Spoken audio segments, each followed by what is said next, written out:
जब जमीन जल रही थी, आसमान पर खौफ के साए थे और हर कबीला अपने वजूद की लड़ाई लड़ रहा था, ऐसे दौर में एक बहादुर सरदार ने अपने लोगों को मौत की घाटी से निकालकर उम्मीद की राह दिखाई। ये कहानी है सुलेमान शाह की, जिनका सफर सिर्फ एक कबीले का नहीं बल्कि एक पूरी तहजीब का भविष्य तय करता है। सुलेमान शाह का सफर एक ऐसी कहानी है जो न सिर्फ एक कबीले की जद्दोजहद को बयां करती है बल्कि एक पूरे युग के संघर्ष और हिम्मत का प्रतीक बन चुकी है। ये कहानी है काई कबीले के सरदार सुलेमान शाह की, जिन्होंने अपने कबीले को तबाही और बर्बादी के रास्ते से निकालकर एक नई जमीन, नई उम्मीद और नए भविष्य की ओर ले जाने की ठानी। वो दौर ऐसा था जब चारों तरफ अफरात फरी मची हुई थी। मंगोलों का खौफ हर तरफ था और इस्लामी दुनिया पर उनके हमलों ने सबको हिलाकर रख दिया था। एक तरफ मंगोलों की बर्बरता तो दूसरी तरफ ईसाई सेनाएं भी मुसलमानों के खिलाफ साजिशें रच रही थीं। ऐसे हालात में हर कबीला अपने अस्तित्व को बचाने की लड़ाई लड़ रहा था। सुलेमान शाह एक दूरदर्शी और बहादुर नेता थे। उन्होंने महसूस किया कि अगर उन्होंने वक्त रहते कोई बड़ा कदम न उठाया तो उनका कबीला भी बाकी कबीलों की तरह मटिया मेट हो जाएगा। सुलेमान शाह ने एक बहुत ही मुश्किल फैसला किया। उन्होंने अपने कबीले को लेकर नई जमीन की तलाश में निकलने का इरादा किया।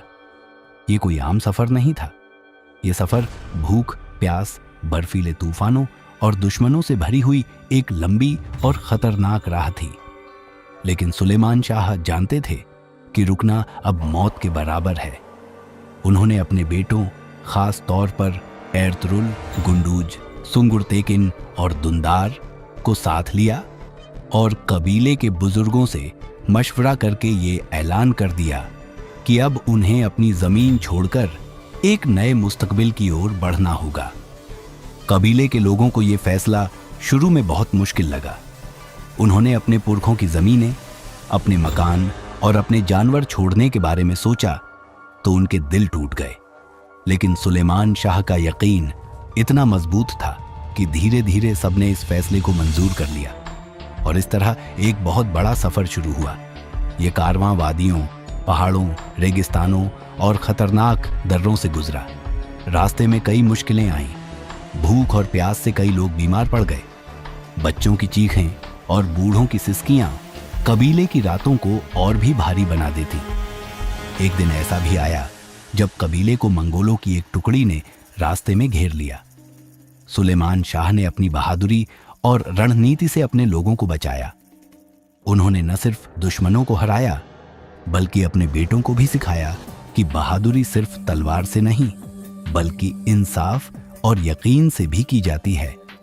इस सफर में एर्तुरुल ने भी अपने पिता की छाया में बहुत कुछ सीखा और अपने लीडर बनने की क्षमता दिखाना शुरू कर दी। रास्ते में कई दूसरे कबीले भी मिले। कुछ ने मदद की, कुछ ने धोखा देने की कोशिश की, लेकिन सुलेमान शाह ने हमेशा अपने उसूलों पर कायम रहकर फैसला किया। उन्होंने अपने कबीले को कभी जालिम नहीं बनने दिया और ना ही किसी मासूम पर जुल्म करने दिया। उन्होंने इंसाफ, बराबरी और दीनी उसूलों को हमेशा ऊपर रखा। उनका यही किरदार उन्हें दूसरों से अलग करता था। अंततः ये कारवां अनातोलिया के पास एक जगह पहुंचा जहां जमीन थोड़ी उपजाऊ थी और रहना मुमकिन लग रहा था। सुलेमान शाह ने वहां पड़ाव डाला और कबीले को एक बार फिर से बसाना शुरू किया। उन्होंने कहा कि यही वो जगह है जहां से एक नया इतिहास लिखा जाएगा। उन्होंने वहां एक मस्जिद बनवाने का हुक्म दिया और इंसाफ का निजाम लागू किया। उन्होंने अपने बेटों को जिम्मेदारियां सौंपी ताकि वो भविष्य में कबीले की रहनुमाई कर सकें। लेकिन इस खुशहाली से पहले तकदीर ने एक और इम्तिहान लिया।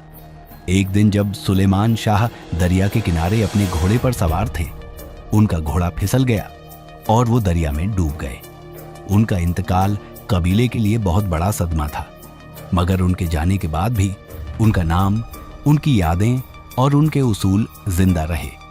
एर्तुरुल ने उनके ख्वाब को आगे बढ़ाया और बाद में उनका पोता उस्मान गहाजी उस साम्राज्य की नींव रखता है जिसे आज हम उस्मानी सल्तनत, ऑटोमन एम्पायर के नाम से जानते हैं। सुलेमान शाह का सफर सिर्फ एक जमीन की तलाश नहीं था, बल्कि यह इंसानियत, ईमानदारी, हिम्मत और दीनी यकीन का सफर था। उन्होंने दिखा दिया कि अगर इरादा नेक हो, नीयत साफ हो और यकीन मजबूत हो तो कितनी भी मुश्किल राह क्यों ना हो, मंजिल जरूर मिलती है। उनका नाम आज भी लाखों दिलों में जिंदा है, एक ऐसे रहनुमा के तौर पर जिसने अपने कबीले को अंधेरे से उजाले की तरफ लाया।